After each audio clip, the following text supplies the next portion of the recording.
Well, welcome everybody to our online program on addiction and recovery from the Sunshine Coast Health Center up here in Powell River, BC. And our topic is on authorship. And we've done this in previous online programs, but it's so important that it can't hurt to revisit it. And at Sunshine Coast, we spend an awful lot of time helping clients come to terms with this idea that they are the authors of their life.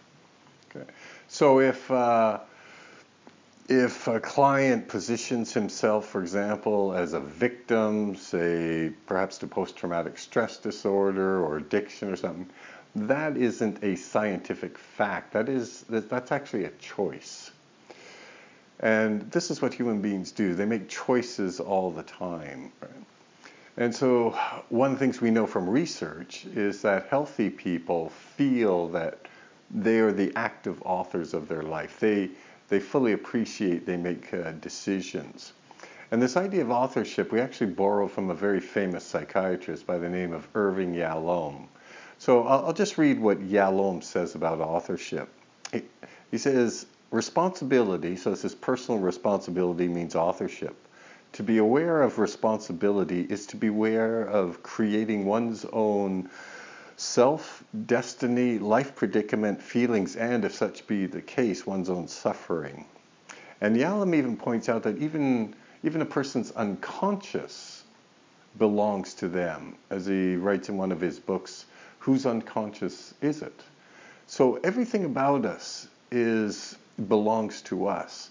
And it's the idea that regardless of what's going on in my life, maybe I had a lousy upbringing, or maybe I'm suffering from addiction, but it really doesn't matter, because in the end, it's up to me to make decisions that will dictate the kind of life that I lead, right? So it's always up to me.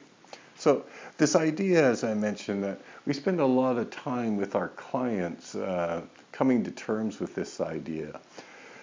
Because there's one thing that we know about people suffering from addictions is that they have a very difficult time, a great struggle understanding that they are actually the authors of their life. It's very typical, for example, we'll hear when we ask, why are you suffering? They'll say, well, I have this addiction thing, right? So they feel they're at the mercy of the addiction.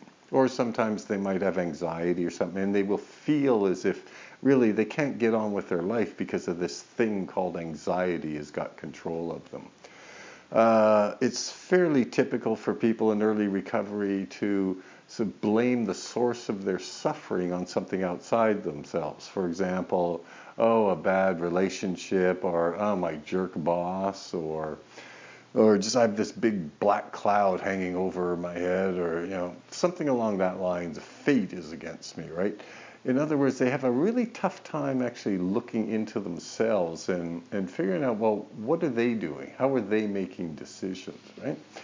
So, and in fact, addiction really goes hand in hand with giving up authorship.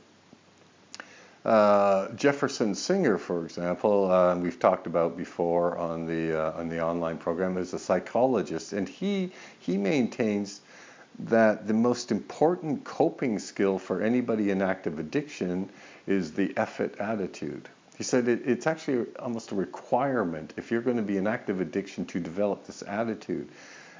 But if you think about it, the effort attitude really means F me. Like, I really don't matter. Whether I live or die has no meaning. My life has no significance.